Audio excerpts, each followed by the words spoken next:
며느리가 나를 굶겨 죽이려고 밥을 안 준다. 딸이 내 통장을 훔쳐갔다. 사랑하는 부모님으로부터 이런 이야기를 들으면 어떤 기분이 들까요? 치매 가족은 큰 충격을 받고 부적절한 대응을 하게 됩니다.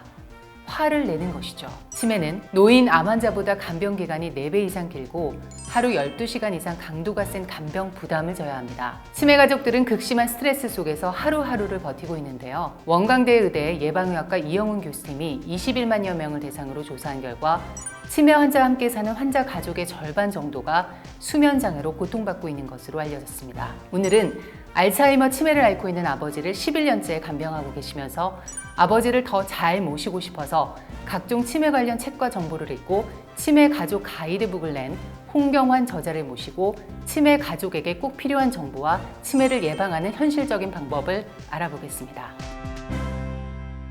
네, 안녕하세요. 홍경환 작가님. 네. 감사합니다. 예전에 치매 가족들에게 이런 이야기가 많았죠. 며느리가 나를 굶겨 죽이려고 밥을 안 준다. 평소에 이런 이야기 안 하시다가 꼭 다른 자녀나 친척이 오면 이런 이야기를 하거든요. 정말 기가 막히겠죠. 딸들이 그런다 그러면 네. 딸들은 항변이라고 할 텐데 그렇죠. 며느리들 뭐 이러지도 못하고 저러지도 못하고 부모님이 거짓말한다라고 얘기할 수도 없고 그쵸. 부모님이 치매여서 그렇다라고 얘기할 수도 입장이 없고 애매하죠. 그리고 신호들은 또 시선이 곱지가 않겠죠. 저희 아버지가 치매 초기 때 식사를 하셨는데 저녁 8시쯤 네. 밥을 차려달라고 하시는 거예요. 식사를 이미 하셨는데. 제가 이제 그냥 급히 밥상을 차려와서 이제 아버지한테 타박을 했죠. 아니 아까 저녁 드실 때 왜 그렇게 조금만 드셨냐.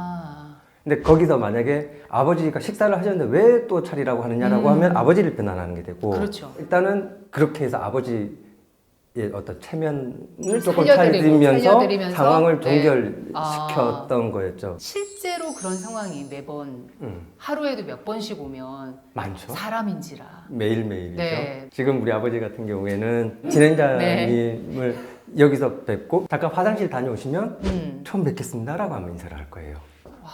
관절이 퇴행하면 우리가 어떤 모습인지 잘 알잖아요. 그렇죠. 잘 평소에 잘 보고. 근데 내가 대화하면 어떤 일이 일어나는지 잘 모르니까 사람들이 당황하는 게 더 클 것 같아요. 그렇죠. 제가 이제 학교 다닐 때 이제 신경심리학, 뉴로사이콜로지를 배울 때 네네. 우리 은사님께서 말씀하시기를 뉴로사이콜로지는 고부관계다. 이해하려고 하지 마라. 외워라. 그런 의미로. 그러니까 특히 알츠하이머 같은 경우에는 제일 먼저 나타나는 증상이 이제 해마 손상이 손상. 네. 해마 손상이 뭐냐면 우리가 컴퓨터에 저장 버튼을 눌렀는데 네. 컴퓨터가 에러가 났어요. 그럼 저장이 안 되겠죠. 조정이 안 되죠. 네. 그거랑 똑같아요. 아. 좀 전에 우리가 대화를 나눴는데 나눴어. 우리가 실시간으로 이걸 저장을 하고 있어요. 그렇죠. 우리 뇌가. 네. 근데 거기 저장 시스템에 오류가 나는 거예요. 그래서 대화한지 모르는. 그죠. 대화 내용도 기억 안 나고. 기억도 전혀 안 나고. 알츠하이머 같은 경우에는 해마 손상이 먼저 나타나기 네. 때문에 그것만 아시면 빨리 초기에 알 수가 있고 꼭 치매 진단을 안 받더라도 이제 해마 손상이 나타나면 경도인지 장애라고 치매 네. 전 단계라고 보통 설명을 하죠. 네. 그 진단을 받으실 수 있을 거예요. 방송을 보다 보면 안타까울 때가 많아요. 네. 아니 저분들은 치료를 받아야 되는 분들인데 저렇게 지나쳐서 되나? 이런 분들이 보여요. 아, 진짜요? 손자가 할아버지 드시라고 뭐 빵도 사왔어요. 네. 근데 그걸 기억을 못 하시는 거예요. 그리고 그 할아버지께서 장롱에다가 못을 엄청나게 박는 거예요. 그리고 물건들을 걸어두는 거죠. 열쇠, 뭐 온갖 물건들을. 일종의 정리정돈 아닐까요? 근데 제가 보기에는 뭐냐면 해마 손상이 와서 네. 내가 물건을 못 찾는 거예요. 그러니까 그 방어 기제로 물건을 찾기 쉽게 하는 배열을. 거예요. 해마 손상은 이미 왔고 네네. 해마 옆에 편도체라고 붙어 있어요. 네네. 이 편도체가 하는 역할은 뭐냐면 우리의 감정을 조절해요. 불안감. 이 할아버지는 불안하니까 할머니 옆에만 붙어 있는 거예요. 사이가 엄청 좋고 이런 게 아니라 뇌에 뭔가 손상이 왔다라고 봐야 되는 거죠. 그러니까 꼭 검사가 아니더라도 제가 하는 말은 이런 기본 지식을 알고 있으면 사람이 보이는 거죠. 기억을 못 하시는 거잖아요. 치매 환자들이. 이게 이런 현상이 왜 나타나는 걸까요? 일반적으로. 이마 쪽에 있는 부분을 네. 앞전자를 써서 전두엽이라고 그래요. 전두엽. 네. 네. 이 전두엽이 어떤 역할을 하냐면 여기 여러 부위에서 이제 쏟아져 나오는 정보를 여기서 분석해서 처리하는 결과를 해요. 네네네. 내가 밥을 먹었나 기억이 안 나는데. 그렇죠. 그럼 전두엽이 어떻게 해석을 해야 될까요? 정상적으로 작동한다면 네네. 나랑 가장 친밀한 가족이니까 그럴 텐데 이 전두엽이 오작동을 일으키니까 의심을 하게 되는 거예요. 의심이요. 망상으로 이제 연결이 되는 건데 며느리인 네가 나를 그치. 진짜 굶겨 죽이려고 그러는 거 아니야? 아, 이렇게 아, 이런 아. 의심을 망상을 하게 되네요. 아. 아니 치매 가족분들 얘기 들어보면 또 막 내 통장을 훔쳐갔다 뭐 이런 의심도 또 많이 하시더라고요. 통장을 숨기는 그런 행동 같은 거는 아까 말씀하셨던 그 망상에서 뭔가 연관돼서 비롯된 걸까요? 편도체가 불안감을 일으켜요. 불안. 이게 손상을 입으면 예. 그럼 통장을 누가 가져갈까 불안하잖아요. 그거 지켜야 되는구나. 어, 꼭꼭 숨겨놔야 되는구나. 정말 누구도 찾을 수 없는 곳에 숨겨놔요. 근데 본인도 기억을 못해요. 그렇죠. 본인도 찾지를 못하니까 이제 의심을 하게 되는 거죠. 네가 가져갔지. 아니 또 TV에서 신발 숨기는 할아버지를 또 제가 본 적이 있습니다. 통장은 그래도 좀 소중한 거니까 이해가 되는데 도대체 그 더러운 신발은 왜 그렇게 자꾸 방 안에 숨겨놔가지고 그 할머니랑 계속 다투시더라고요. 마찬가지로 편도체가 일단 그것도 역시 편도체가 이제 오작동을 일으키기 시작하는 네. 거죠. 그 신발도 누가 뭐 혹시 훔쳐갈까? 훔쳐갈까. 아 그런 근데 건데. 그 신발 훔쳐가봐야 도대체 얼마나 하겠습니까? 아 그러니까요. 네, 제 말이요. 이제에도 불구하고 그 신발을 꽁꽁 숨긴다라고 하는 거는 편도체 손상이 굉장히 많이 왔고 전두엽도 굉장히 손상을 일으키기 시작했다. 아 그렇게 이제 해석할 수 있겠네요. 그 상당히 많이 진행이 상당히 많이 진행이 된 된 것이다. 상태다. 그 정도 단계까지 왔는데도 치매인 줄 모르고 그냥 우리 아버지 요즘 성격이 좀 괴팍해졌어. 나이 들면서 병원에서도 아니, 나이 들면 당연한 거 아니에요? 이렇게 넘어가는 경우도 네네. 있고. 그러니까 부모님의 연세가 70대, 80대 된 40대, 50대, 네. 60대 자녀분들은 이런 것들에 대한 상식을 굉장히 늘려야 돼요. 그래야 빨리 부모님이 이상하다는 걸 눈치챌 수 있고 조금의 변화에도 빨리 부모님한테 적절한 조치를 취해줄 수 있는 병원과 의사를 찾아야 되는 거죠. 홍 작가님 아버님도 뭔가에 굉장히 특별한 강박적인 행동을 하는 그런 게 있으신가요? 창문을 그렇게 닫으세요. 창문을 닫으세요? 아마도 창문을 통해서 뭔가 도둑이 들어온다거나 이제 뭐 그런 생각을 하시나 보죠. 그럴 수 있겠네요. 연세가 많으신 분들은 에어컨 트는 걸 굉장히 힘들어하세요. 그거 안 좋아하시죠? 네. 그래서 여름에 에어컨을 못 트는데 창문까지 닫으니까 제가 너무 힘든 거예요. 정말 힘드시겠네요. 아침에 실내 온도가 30도예요. 그러니까요. 그런 형태의 일들이 이제 계속 벌어지니까 네. 보호자들도 이제 체력적으로 너무 힘든 거죠. 너무 힘들죠. 더위 먹고. 밤에 더워서 또 잠이 깨거든요. 그러니까요. 그러니까 이제 수면 장애나 이런 것들도 복합적으로 오기가 쉽죠. 오고. 예, 네. 예, 예. 정통의학을 추구하시는 분들은 네네. 이런 해법을 안 좋아하실 텐데 마음이 푸근해지게 하는 신경절단 물질이 네. 있어요. 그게 가바라고 하는 거거든요. 가바. 네. 그걸 이제 보충제 형태로 섭취를 네. 하는 방법을 저는 추천을 드려요.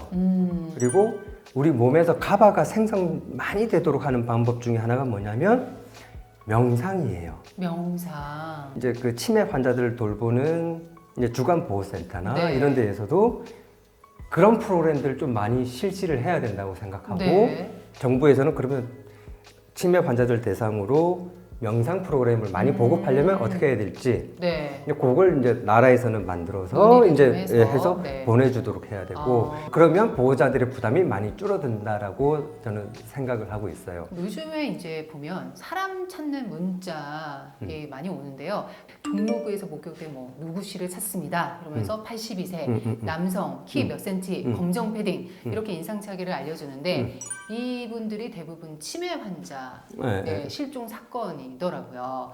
치매 환자들은 왜 익숙한 곳에서도 뭐 어디 멀리 가진 못하실 것 같은데 실종이 되는 걸까요? 보통 길치라고 하는 사람들이 있죠. 치매 환자들에게서는 뇌손상으로 인해서 그런 감각이 급격하게 저하가 되는 거예요. 내가 어디에 있고 어디로 가야지 이렇게 내 길을 목적지를 갈수 찾아갈 있는지, 거냐. 네. 뇌 기능 저하로 이제 그걸 하게 되고 네. 시간 감각도 있기 때문에 지금 낮인지 밤인지 잘 구분을 구분도 잘 못하고 못하고. 지금 봄인지 여름인지 잘 구분 계절 못하고 감각도 없고. 예. 그거를 이제 한자로는 지남력이라고 하는데 이제 가장 대표적인 증상 중에 하나예요. 치매로 인해서 네. 자가되는. 아. 저희 아버지가 치매 진단을 받기 전에 이미 저희 아버지도 그 지남력 손상이 와서 네네. 친구분하고 점심 약속을 하시고 네. 집으로 돌아오시는 길인데 왜 안 오시지 하고 있었는데 전화가 왔어요. 내가 지금 어디 있는지 모르겠다. 지금 그 자리에서 절대 움직이지 마라. 네. 그리고 앞에 보이는 간판이 뭔지 빨리 얘기를 해달라. 얘기를 해라. 네. 그 보이는 간판 상호명을 검색을 해서 아버지가 있는 곳으로 갔죠. 차를 몰고 빨리 네. 갔죠. 많은 분들이 이렇게 실종이 됐을 때 당황할 거예요. 치매 환자도 많이 엄청 당황하고 당황하죠. 가족들도 당황할 네, 거예요. 서로. 그래서 그 나라에서 지급하는 위치 추적기도 사용을 해봤어요. 근데 네. 그것도 사용법이 너무 어렵고 아, 그래요? 예, 위치 추적 기술이 아직까지 완벽하지 않은 문제점들이 있어요. 어느 정도로 좀 부정확한가요? 아직까지 우리가 보급되고 있는 위치 그- 추적 기술은 연인이 잘못하면 헤어질 수도 있습니다. 남자친구는 한강에 운동하러 갔는데 네. 강남 유흥가에 있다는 걸로 뜨는 거예요. 예를 들면 아, 한강에 있는 물 때문에 전파가 교란되는 거예요. 그럼 GPS로 잡으면 될 거 아니냐? 네. 지하도에 내려가면 못 찾아요. 또 지하도로 가면 안 되고. 이 GPS와 다른 와이파이 신호, 네네. 여러 가지 신호들을 조합해서 네네. 이걸 보정하는 기술이 들어가야 돼요. 그쵸, 그쵸. 네. 근데 그걸 어떤 소프트웨어적으로 해결하려면 엄청나게 많은 인력이 투입돼야 되는 거고 나라에서 좀 과감하게 투자를 해서 좀 해줬으면 좋겠다. 이게 제 개인적인 생각입니다. 네. 보건소 같은 데 가면은 치매 환자 인식표라는 거를 주더라고요. 네. 그거를 좀 붙이고 다니면은 그래도 좀 뭔가 더 도움이 되지 않을까요? 아직 그 기반 시설이 우리가 지금 잘 안 돼 있는 상황이니까. 만약에 네. 내가 정신과 치료를 받고 있어요. 네. 근데 내 어깨 위에 네. 나는 정신과 치료를 받을 수 있습니다라는 인식표가 있다면 그건 좀 어렵겠네요. 또. 아무리 치매 환자라고 해도 네. 그 인식표가 무엇을 뜻하는지는 네. 알고 있어요. 그 인식표가 뭘 뜻하는지 모를 정도라면 아주 아카데미- 중증인. 악화된 네. 분인들 네. 거예요. 우리 자식이 고생하는 게 싫어서 그냥 억지로 그래, 내가 붙이시는 네. 분도 있겠지만 아마 대부분의 환자들이 그걸 했을 때 사람들이 나를 어떤 시선으로 볼까? 바라볼까 그걸 알고 있는데 그걸 아는 분들이 과연 그걸 붙이려고 할까요? 치매 가족 인터넷 카페에 들어가 보니까 이 보건소에서 정상이라고 해서 안심을 하고 있었는데 1, 2년 뒤에 중증 치매 진단을 받았다. 그때 정확하게 검사했으면 이렇게 악화되지 않았을 거란 분들의 억울한 사례가 생각보다 많았습니다.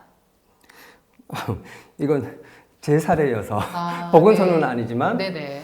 이제 저희 아버지가 치매 증상을 보여서 길을 잃어버린다든가 네네. 이런 증상들을 보고 병원에 가서 얘기를 했는데 병원에서 정상이라고 하니 조금만 더 정밀한 검사를 해보면 네. 되겠지라고 나오겠지. 생각했는데 뭐 MRI를 하거나 해도 의사들은 그 시그널을 체크하지 못하고 네. 예. 그 부분들에 있어서 저는 이미 가슴 속에 하나는 이제 구멍이 하나 뽕 이제 그때 빨리 제때 치료만 했었으면은 아버지가 지금처럼 악화되지는 않았겠죠. 네. 훨씬 더 양호했을 테고 지금처럼 이렇게 네. 밤에 잠 못 자거나 그러지 않을 수도 있겠죠. 그러니까요. 예, 예, 예. 네. 저는 일단 의사 선생님들께 정말 하소연하고 싶은 게 제발 환자와 보호자 말을 좀 들어주세요라는 거예요. 그분들이 환자 말, 보호자 말 다 들어가면서 일할 수 없다라는 것도 알아요. 네. 하지만 그래도 뭐냐면 이분들은 들으려고 노력을 해야 되는 직업이라고 저는 생각을 해요. 네네. 그래야 미싱이 없다. 일단 궁금한 게 이제 치매 검사 과정이 궁금합니다. 뭐 소요 시간이라든지 또 어떤 방식으로 진행되는지. 보건소나 이런 데서 하는 거는 치매 진단 검사라고 하지 않고 네. 선별 검사라고 합니다. 선별 검사요. 예를 네. 들어서 네. 사과를 쭉 이렇게 어떤 기계에 올려놓으면 무게에 따라서 A, B, C 등 등급이 이렇게 등급을 매겨지겠죠. 쭉 네. 나가요.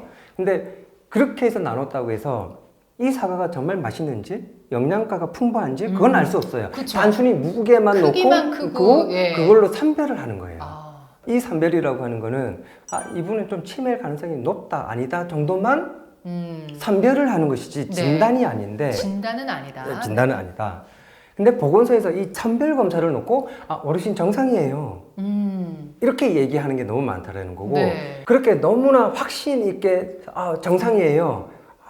염려 안 하셔도 돼요. 이렇게 네네. 얘기하면 안 된다라고 저는 생각을 해요. 네. 병원에서조차 그런 선별 검사를 가지고 진단을 하는 경우가 많아요. 아, 그래요? 그래서 저는 항상 이제 나라에서 제도적으로 좀 정비를 해주십사 하는 거는 네. 신경학, 신경학. 뇌, 우리 브레인에 대해서 제대로 공부한 사람들이 이 검사를 실시할 수 있도록 라이센스, 자격증을 부여하는 제도적 보완이 필요하다. 네. 제가 인터넷 치매 카페에 들어가 보니까 치매 검사를 누가 하느냐, 이것도 굉장히 중요하다고 뭐 그런 질문이 나와 있더라고요. 우리 속담에 목수가 연장 탓하지는 않아요. 신경학에 대해서 제대로 공부하신 분들이라면 네. 비록 이렇게 간단한 검사라고 하더라도 해마 손상이 왔네? 편도체도 좀 손상이 온 것 같은데? 네네. 확신을 하지 못하지만 그런 거를 눈치챌 수는 있어요. 그러면 이분들은 조금 더 정밀한 검사를 해봐야 되지 않을까? 네. 그러면 집중 검사 검사를 할 수 있는 거죠. 네. 혹여나 이대로 가만히 있다가 치매 골든타임을 놓치는 게 아닌가 불안하잖아요. 이럴 때는 무조건 큰 병원에 가면 오진 위험성 막을 수 있을까요? 맨날 밤만 되면 창문을 닫아서 사람이 못 살겠어요, 죽겠어요. 근데 그 사람은 그 얘기를 귀담아 듣지 않아요. 내가 검사하기엔 이 사람 정상이야. 정상인데. 네가 잘못 본 거야. 나는 이 검사를 하는 전문가야. 나는 되게 권위 있는 사람이야. 네. 너희들은 내 말을 따라야 돼. 이런 것들이 작동을 하는 거죠. 네. 내가 권위 있는 사람이 되기 위해서 존재하는 게 아니라 환자와 보호자들의 고통을 줄여주기 위해서 존재하는 분들이에요. 그분들의 존재 이유 자체가 정말 답답했던 게 뭐였냐면 기존의 집중 검사를 아버지가 네. 1시간이면 충분히 다 했어요. 근데 이번엔 2시간 가까이 걸리는 거예요. 그만큼. 떨어졌으니까. 네. 근데 똑같은 말을 하는 거예요. 2, 3년 전과. 아버지 멀쩡하시네요? 근데 멀쩡하면 예전에는 1시간 하던 거 왜 지금 2시간 걸리냐는 거예요. 너무 답답한 거죠. 시간이 벌써 2배. 그러니까 그만큼 이 뇌의 처리 속도가 느려졌다는 얘기인 건데, 증거인데 왜 점수에 집착하냐는 거죠. 자, 또 검사 비용에 대한 이야기를 또 안 할 수는 없는데 어떤 치매 검사는 굉장히 가격이 비싸다고 들었습니다. 이렇게 비싼 치매 검사를 모두 받아야 되느냐? 좀 더 정밀한 영상을 촬영하는 이유는 뭐냐면 원인이 뭐냐. 치매는 증상이라는 거예요. 증상. 복통을 유발하는 다양한 원인들이 있죠. 네. 네. 기침을 유발하는 다양한 원인들이 있죠. 네. 치매를 유발하는 다양한 원인들이 있어요. 네네. 그 원인이 무엇이냐를 알아야 치료 접근법이 달라지는 거예요. 그렇죠. 대표적인 게 알츠하이머고 알츠하이머. 이제 혈관성 치매, 루이소체 치매라는 게 있어요. 네. 루이소체 치매 환자를 알츠하이머 환자처럼 치료하면 부작용도 심할 수 있고 그러니까 약을 잘못 쓸 수도 있으니까 네. 그런 걸 알아야 될 때는 조금 더 정밀한 검사가 필요하죠. 네. 근데 병원에서 보호자들한테 설명을 안 해주죠. 의사분들이 좀 설명이라도 해주면 보호자분들이 이래서 그렇구나 라고 할 텐데 근데 대부분 그 설명을 생략해버리니까 보호자들은 또 나 뜯어먹으려고 이 필요 없는 검사를 다 하는구나 그렇게 되는 거죠. 의사분들이 정말 조금 마음을 열고 네. 보호자와 대화하려고 하는 노력을 이렇게 해줘야 네. 불필요한 갈등이 줄어들고 그렇죠. 사회적 비용이 줄어들지 않겠나. 맞아요. 네. 치매 가족의 고통을 줄이는 첫걸음, 그 첫걸음은 뭐라고 생각하시는지 궁금합니다. 첫째도 둘째도 셋째도 무조건 조기 진단. 조기 진단. 조기 진단. 네. 치매라고 하는 건 한 가지 증상으로만 치매 진단이 이루어지지 않아요. 네. 치매 진단 지침에 뭐냐면 기억력 손상과 플러스 알파가 있어야 된다라고 설명하고 있어요. 네. 불안 증세를 보인다거나 그렇죠. 네. 이상 증상이 망상이 그죠. 이런 게 있어야 치매라고 진단한다고 네. 돼 있어요. 근데 그게 아니라 기억력 손상이 왔을 때부터 네네.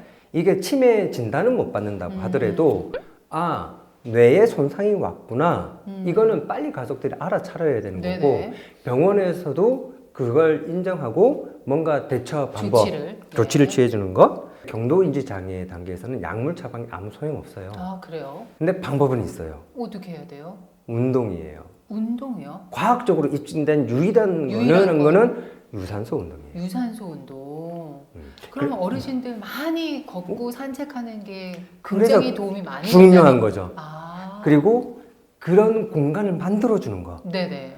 사실 오늘 그 초미세먼지나 이런 것들이 너무 심하잖아요. 그리고 또 날씨가 아주 추운 겨울에는 힘들고. 밖에서 걷기가 힘들죠. 에어돈 같은 것들.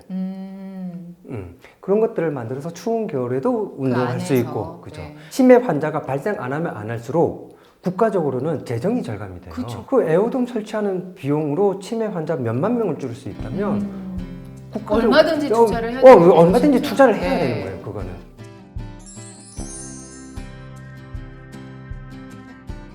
다음 시간에도 우리 홍경환 작가님 한 번 더 모시고 치매 가족에게 꼭 필요한 정보들 알아보겠습니다. 오늘 나와주셔서 감사합니다.